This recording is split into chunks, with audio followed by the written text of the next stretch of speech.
ceritanya kan aku di sini jaga orang tua, kakek nenek.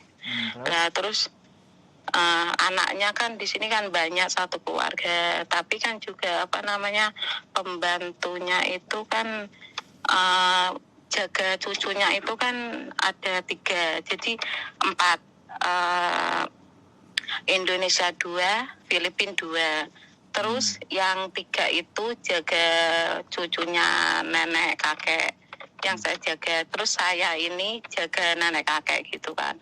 Tapi beda-beda rumah, beda-beda apartemen. Tapi pembantunya itu tidur satu rumah gitu. Jadi itu beda. Jadi kalau saya itu berangkat pagi pulang